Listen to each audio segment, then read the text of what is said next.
Is it possible to win every battle of status, wealth, and power, only to realize you've lost the only thing that actually mattered? We often talk about the tragedy of those who lose everything, but there is a deeper, quieter sorrow. The tragedy of those who have everything, but realize they stood in the way of their own happiness. Today, we step into the silent corridors of a woman who was taught that her heart was a tactical weakness, a duchess who played the Game of Thrones with perfect precision, only to find that when the music stopped, she was dancing alone.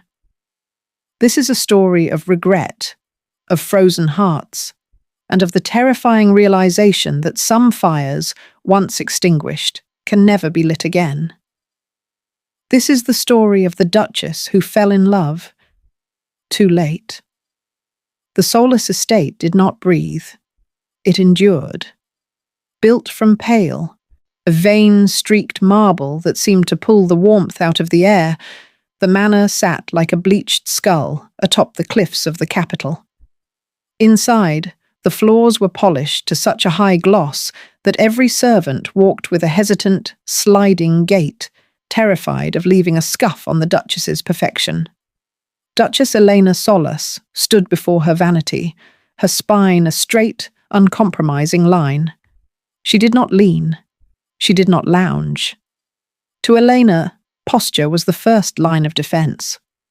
Her lady-in-waiting, a quiet girl with nimble fingers, was weaving strings of freshwater pearls into Eleanor's dark hair. Each pearl was a small, cold sphere, and as they pressed against her scalp, Eleanor felt a familiar sense of satisfaction. They were expensive. They were hard. They were exactly what she was supposed to be. A Solis woman is a landmark. Elena, her father, the Grand Duke, had told her when she was barely 10 years old.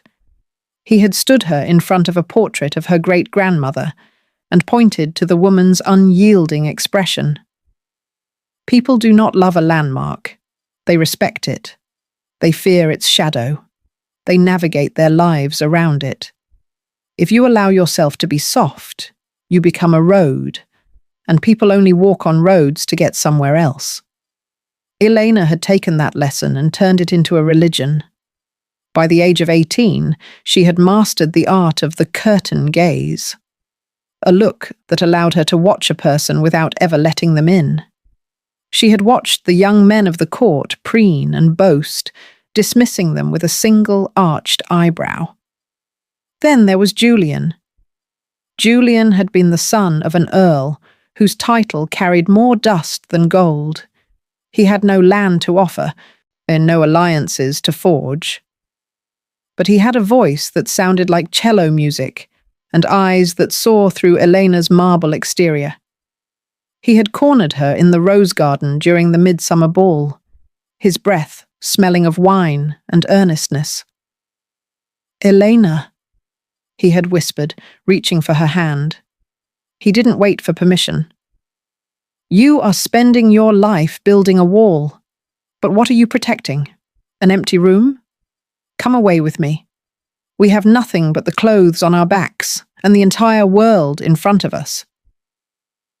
Elena had looked at the crushed mountain lilies he held, common flowers, unworthy of a Solis vase. She had felt a flicker of something then, a heat in her chest that terrified her. It was a spark of chaos, and chaos was the enemy of power. "You speak of the world, Julian," she had replied, her voice clipping every word like a pair of silver shears. "But you cannot eat the world. You cannot house a family and a feeling. You are offering me a life of wandering and insignificance. I am a duchess. I do not wander. I rule." She had turned her back on him, the silk of her gown hissing against the grass like a warning. She hadn't looked back, not even when she heard the soft, wet thud of the lilies hitting the dirt. 2 years later, she married Duke Maximilian. Maximilian was the perfect mirror for her. He was older, vastly wealthy, and possessed a mind that functioned like a well-oiled clock. Their wedding was the event of the decade, a clinical union of two massive fortunes. On their wedding night, they didn't speak of love. They sat in their sprawling suite and discussed the renovation of the northern shipping docks. "We shall be the most powerful house in the kingdom, Eleanor," Maximilian had said, his hand resting briefly, professionally, on her shoulder. "We already are," she had replied. Now, 10 years had passed. Elena was the undisputed queen of the capital's social height. Every gala was held at her whim. Every fashion was dictated by her choice. Her life was a masterpiece of order, wealth, and status. She had everything her father had promised her. But as she watched the pearls being woven into her hair, Elena realized she couldn't remember the last time she had felt the sun on her skin without calculating how it would affect the color of her silk. She looked at her husband in the mirror's reflection as he checked his pocket watch. He was a man she had lived with for a decade, yet she didn't know what he dreamt of, or if he dreamt at all. She had built the fortress. She had secured the shadow. But as the heavy doors of her chamber opened to lead her to another night of cold, perfect royalty, Elena Solas felt a sudden, sickening realization. She had spent her entire life making sure no one could get in. And now, she wasn't sure if she could get out. The social calendar of the capital was a relentless machine, and Elena was its most reliable gear. The midwinter gala at the Royal Conservatory was an evening of stifling perfection. Scents of forced lilies, the shimmer of silk, and the polite, rehearsed laughter of people who had spent their lives hiding their true thoughts. Elena moved through the crowd like a ship through ice. Beside her, Maximilian was a pillar of dark velvet. His conversation focused entirely on the new architecture of the Eastern Docks. He spoke of stone, of labour costs, and of the king's favour. Elena nodded in all the right places, her fan snapping open and shut with the precision of a heartbeat. "The king has commissioned a new monument for the central square," Maximilian remarked, his gaze scanning the room for the next political ally. "He's hired a man from the northern provinces, an outsider, apparently, but the designs are inspired." Elena followed her husband's gaze toward a small circle near the refreshment table. Standing in the center was a man who didn't wear a corset or a high, stiff collar. He wore a simple coat of charcoal wool, and his hair, though neatly trimmed, lacked the powdered rigidity of the court. It was Julian. But he was not the boy with the crushed lilies. The soft, desperate edges of his youth had been replaced by a quiet, grounded strength. He was laughing, a deep, genuine sound that seemed to vibrate against the sterile walls of the conservatory. Beside him stood a woman in a gown of simple green linen, her hand resting easily on his arm. She wasn't a duchess. She was radiant in a way that had nothing to do with pearls. "That is the man," Maximilian said, his voice devoid of interest. "A visionary, they say, though I find his insistence on human scale to be rather inefficient." Elena felt the air leave her lungs. She watched as Julian leaned down to whisper something to the woman, and the woman smiled, a look of such pure, unshielded affection that Elena felt a sharp, physical pain in her chest. It was the first time in 10 years she had seen a look that hadn't been bought or negotiated. Julian looked up then, and his eyes met Eleanor's. There was no shock, no resentment, and there wasn't even the flicker of old pain. He simply bowed, a polite, professional gesture toward a duchess he barely remembered. He looked at her as one might look at a beautiful, distant statue in a public park. He had moved on. He had built a world filled with warmth, while she had spent a decade polishing her cage. Elena? Maximilian asked, his brow furrowing slightly. You've gone pale. Is the heat too much? The air is just thin, she managed to say, her voice sounding like glass breaking in another room. She watched as Julian turned back to his wife, his hand guiding her toward the gardens. They moved with a fluidity that Elena had forgotten existed. They weren't performing. They were living. For the first time in her life, the soulless diamonds felt heavy. The silk of her gown felt like a shroud. She looked at Maximilian, his cold, handsome face, his calculating eyes, and realized that she had married a mirror. She had sought out the very things her father had praised: stability, power, and the absence of emotion. And in winning the game, she had accidentally erased herself from the board. She spent the rest of the evening in a daze, the music sounding like a funeral march. Every time she looked at Julian across the room, she didn't see a lost suitor. She saw the ghost of the woman she could have been, a woman who knew how to laugh, a woman who wasn't afraid of the sun. She had been the master of her destiny. But as she watched the outsider lead his wife toward the exit, Elena realized the most terrifying truth of all. The armor she had built to keep the world out had finally succeeded. She was safe, she was powerful, and she was utterly, hopelessly alone. The obsession did not arrive with a scream, it arrived with a signature. For weeks after the gala, the silence of the soulless estate felt predatory. Elena found herself wandering the long, portrait-lined gallery, her eyes skipping over the stoic faces of her ancestors and landing instead on the empty spaces between the windows. She began to hate the perfection of her home. Every vase was in its place, every rug was aligned, and every soul was accounted for. It was a masterpiece of stagnation. Under the guise of civic contribution, Eleanor approached the city council.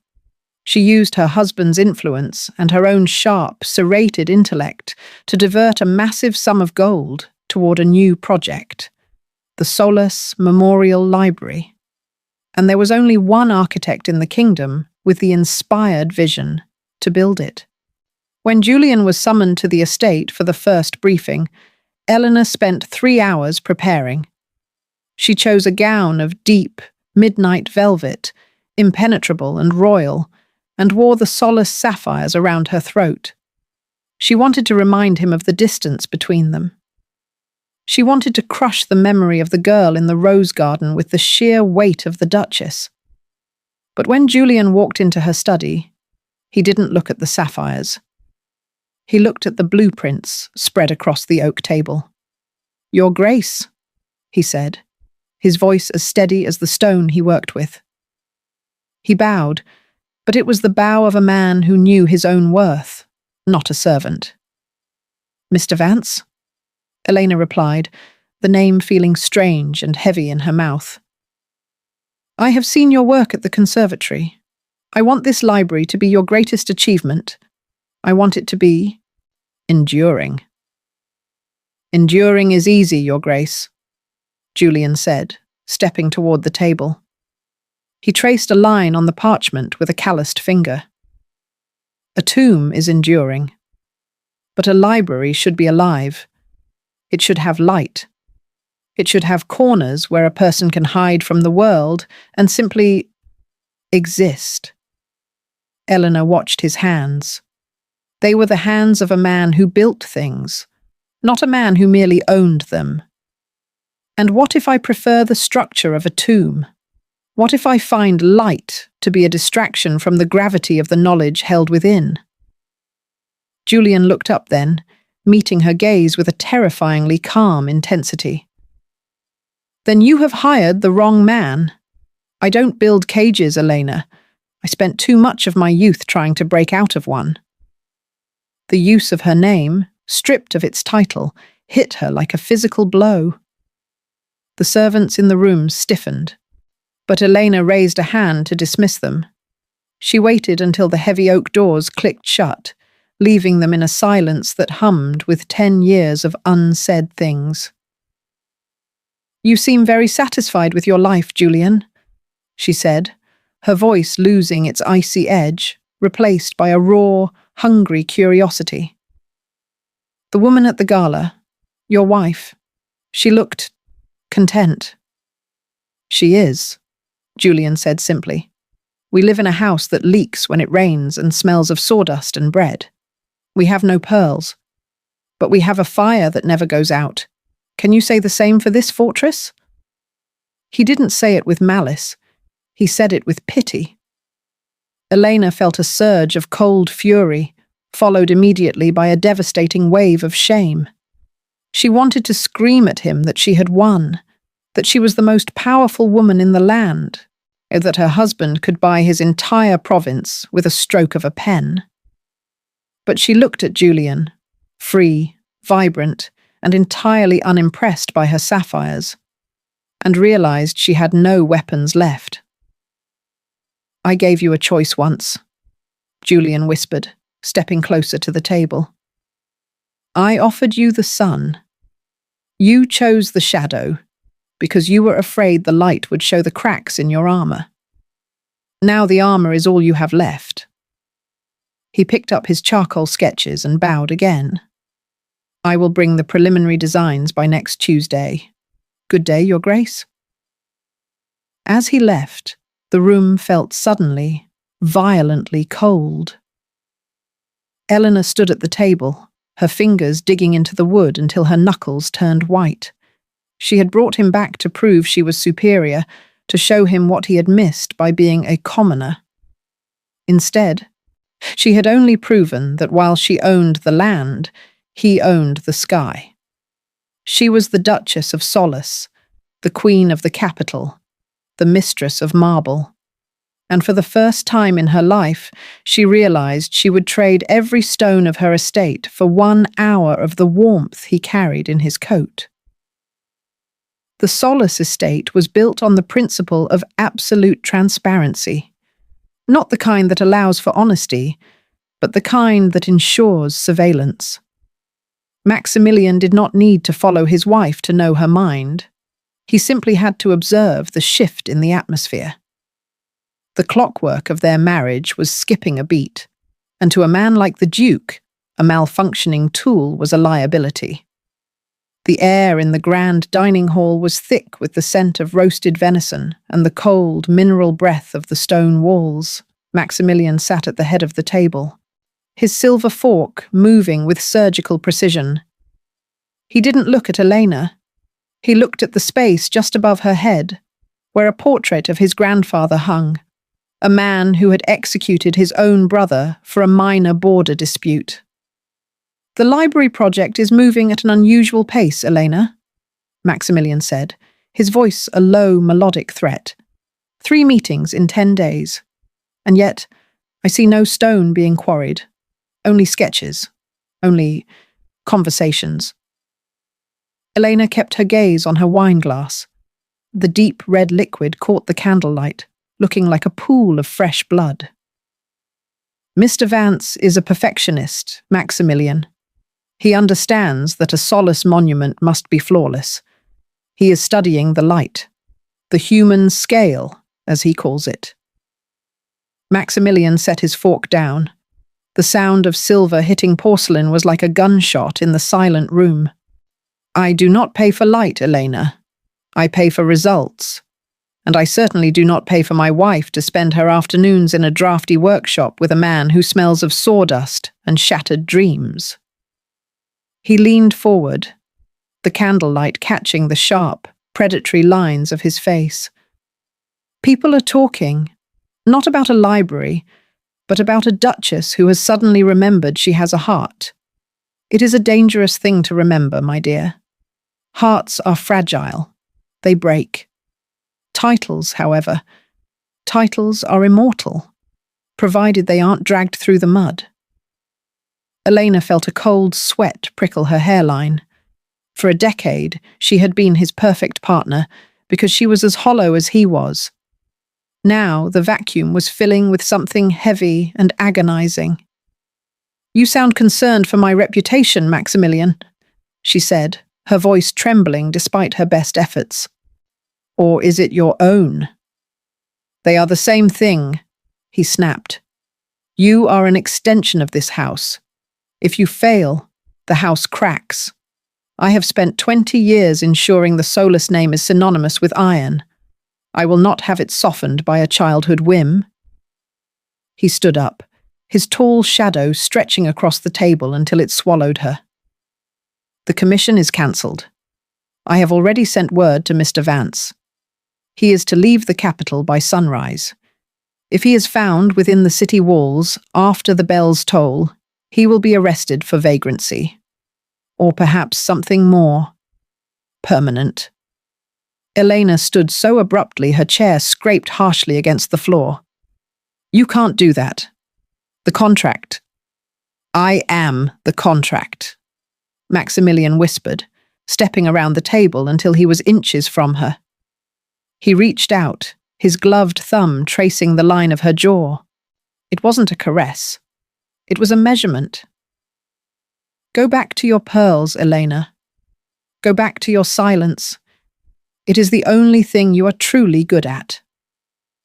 He walked out, the heavy oak doors closing behind him with a finality that made the room feel like a vacuum.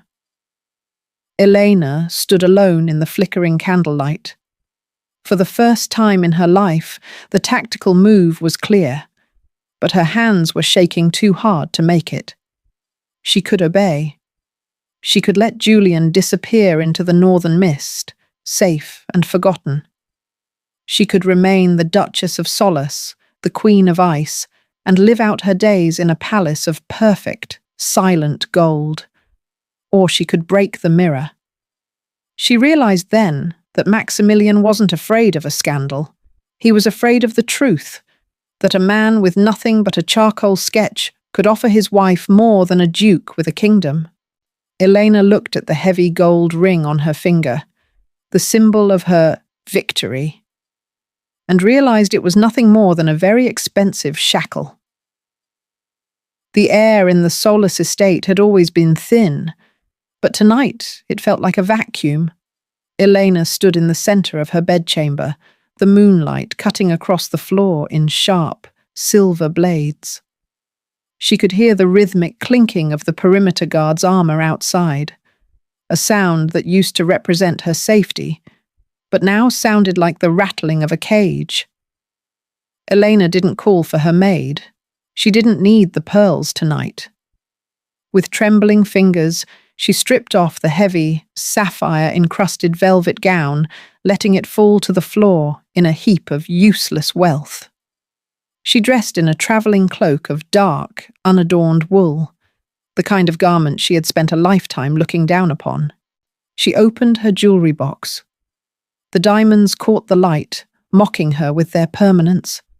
She reached past them, grabbing a small leather pouch of gold coins and a single withered mountain lily she had kept hidden in the velvet lining for 10 years.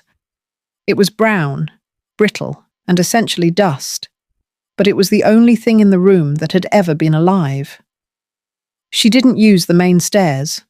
She knew the geography of her prison better than anyone. She descended through the servants' spiral stone staircase, the cold of the granite seeping through her thin leather boots. Her heart was a frantic bird hitting the bars of her chest. "I don't build cages, Elena." Julian's voice echoed in her mind, a haunting contrast to the silence of the halls. She reached the postern gate, the small, iron-studded door used for deliveries.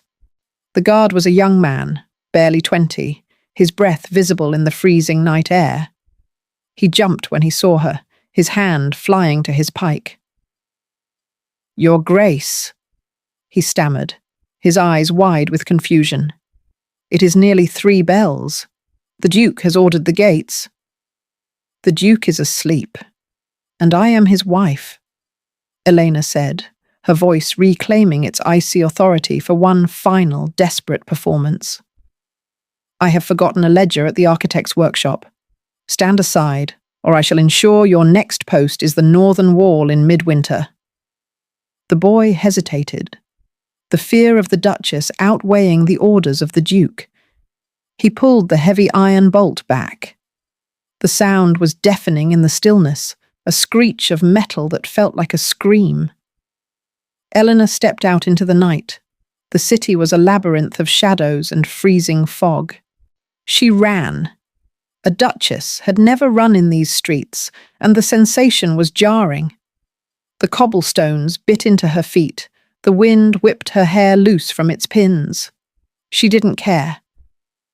She navigated by memory toward the industrial district, where the scent of sawdust and coal smoke hung heavy.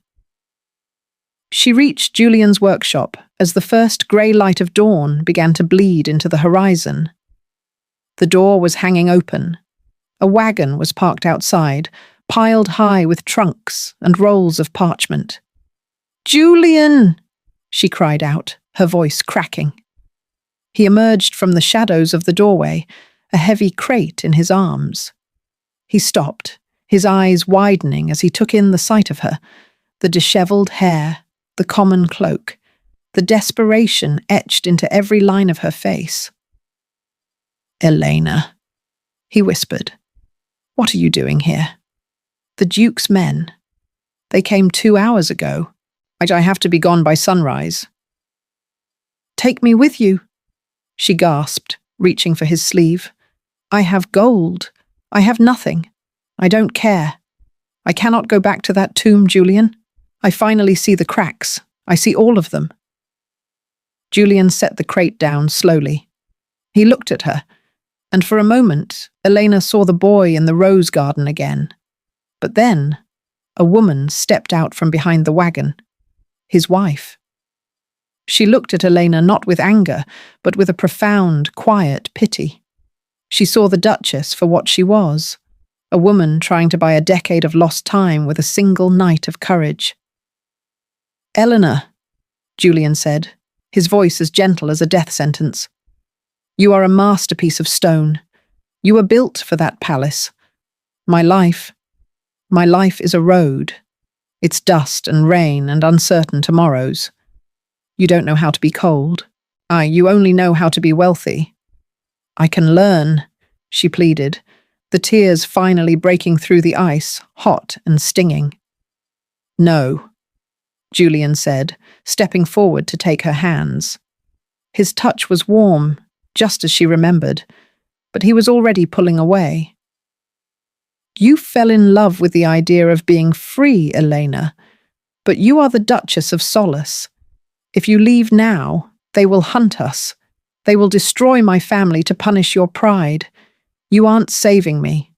You're bringing the shadow with you." The morning bell began to toll. 1, 2, 3. The sound vibrated in the very marrow of her bones. Julian climbed onto the wagon and took the reins. He didn't look back. He couldn't. "I loved you when I had nothing, Elena," he said over the sound of the horses' shifting hooves. "But you loved your crown more. Now, you have exactly what you asked for." The wagon lurched forward, its wheels grinding against the cobblestones. Elena stood in the middle of the street, the freezing fog swirling around her ankles. She watched the lantern on the back of the wagon disappear into the mist, taking the sun with it. She was alone. She was the most powerful woman in the kingdom. And as the sun finally rose, casting a golden light over the distant, indifferent towers of the Solus estate, Elena realized she was too late. She hadn't just lost a man. She had lost the only version of herself that was capable of being saved. The walk back to the Solus estate was a slow, agonizing transformation. With every step toward the hill, the woman who had wept in the mud began to recede, and the Duchess began to calcify. By the time Elena reached the postern gate, her face was as pale and unmoving as the marble statues lining the driveway. The iron bolt slid back with a heavy, final thud. The young guard from the night before didn't meet her eyes. He stood at rigid attention, trembling slightly. Elena didn't look at him. She walked through the kitchens, through the servants' quarters, and up the spiral stairs, her damp wool cloak trailing behind her like a funeral shroud. She entered her bedchamber to find Maximilian sitting in the velvet armchair by the cold hearth. He hadn't slept. He was still wearing his evening clothes, his silver hair perfectly combed, a glass of dark brandy resting untouched on the side table. "The wagon left 10 minutes ago," he said, his voice devoid of anger. It was worse than anger. It was satisfied. "My scouts followed it to the city limits. He is gone, Elena. The visionary has returned to the dust." Elena stood in the center of the room. She didn't hide the dirt on her hem or the tangled mess of her hair. She looked at her husband and saw the rest of her life reflected in his glass, calm eyes. "You knew I would go to him," she whispered. "I knew you would try," Maximilian replied, standing up slowly. He walked over to her, his footsteps silent on the thick Persian rug. He reached out and unhooked the clasp of her damp cloak, letting it fall to the floor.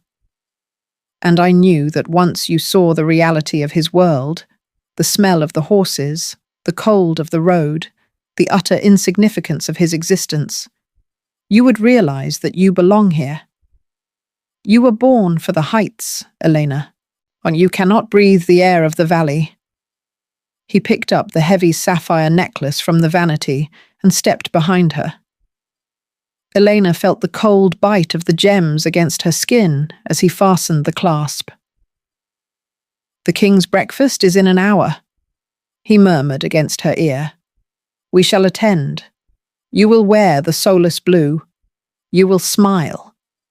And you will be the envy of every woman in the room."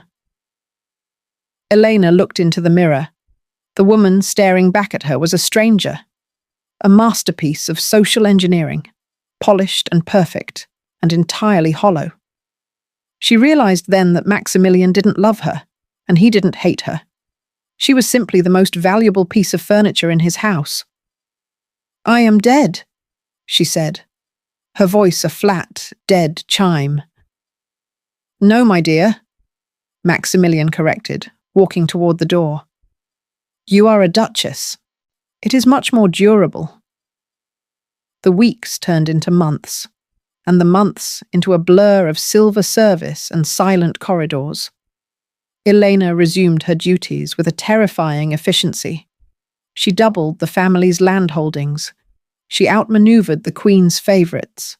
She became the most powerful woman in the kingdom's history, a legend of icy grace and political brilliance. But inside, the silence was absolute. She stopped visiting the gardens. She ordered the rose bushes ripped out and replaced with gravel. She never spoke Julian's name, and she never looked at the northern horizon. She lived her life as a series of tactical moves, winning every battle, securing every border, and amassing a fortune that could buy the sun. She had built the perfect life. She had fulfilled her father's legacy. She was a landmark that everyone respected and everyone feared. And as she sat at her husband's side during the endless glittering galas, Elena Solas realized that the greatest trick the world ever played was convincing her that a crown was worth more than a heartbeat. She was safe. She was secure. And she was buried alive in a tomb of her own design. The fire in the hearth was a dying heap of orange embers, casting long skeletal shadows across the floor of the soulless library. Elena Solas sat in her high-backed chair, her hands, now thin and translucent as parchment, clutching the arms of the seat. She was 80 years old, the last of a line that had once commanded the very air the kingdom breathed. Maximilian was long gone, buried in a tomb of such immense proportions that it was visible from the sea. Her father was a memory of a voice, a ghost of a command that had dictated every breath she took. She was the most decorated, the most powerful, and the most envied woman in the history of the realm. And she was sitting in a room that felt as cold as a mountain peak. A soft knock disturbed the silence. Her steward, a man who had replaced 3 men before him, entered with a silver tray. He didn't speak. He knew the Duchess preferred the quiet. On the tray lay a single yellowed envelope and a small wooden box. "This was sent from the Northern Territories, Your Grace," the steward murmured. "It was held in a solicitor's office for 40 years, with instructions to deliver it only upon the sender's passing." Elena's heart, a small, tired thing, gave a frantic flutter. She opened the box first. Inside was not a jewel, nor a coin. It was a charcoal sketch, the edges frayed and blackened with age. It was a drawing of a rose garden, not the manicured, sterile garden of her estate, but a wild, overgrown place. In the centre stood a girl, her hair loose, her face turned toward a sun she wasn't afraid to look at. It was her, the version of her that had died the night she chose the pearls. She opened the letter. The handwriting was strong, the ink unfaded by time. "Eleanor, I spent my life building homes for people who wanted to live. I built libraries for people who wanted to learn. And every stone I laid, I thought of the woman who chose to be a monument instead. You won, Elena. You kept the palace. You kept the name. But I kept the warmth. As I sit here by the sea, watching my grandchildren run through the grass, I realize that the only thing more expensive than power is the time you spend pretending you don't need to be loved. I hope your crown was worth the silence." The paper slipped from her fingers, landing in the ash of the hearth. Elena didn't scream. She didn't weep. She simply looked at the charcoal sketch of the girl she used to be and felt the absolute crushing weight of her success. She had been the perfect Duchess. She had been the landmark. She had been the currency of her family. She had followed every rule, won every game, and secured every border. And now, at the end of the road, she realized that she was the only person left in the theatre.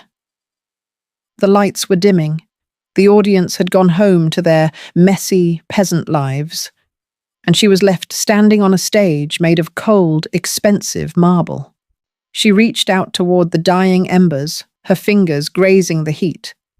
But she felt nothing. The ice had finally reached her heart. She had fallen in love, but she had waited until the world was empty to admit it. You have heard the story of Elena Solas, the woman who mistook a cage for a castle. Was it worth it? Was the power she wielded worth the decades of silence she endured? We live in a world that tells us to be strong, to be strategic, and to guard our hearts like a fortress. But as Elena sat in that dark library, she realized that a fortress is just another word for a place where no one can get in, and no one can get out. If you were standing in that rain-soaked street, watching the wagon pull away into the fog, would you have climbed aboard? Or would you have walked back toward the gold? Let me know in the comments. Would you have chosen the crown or the road?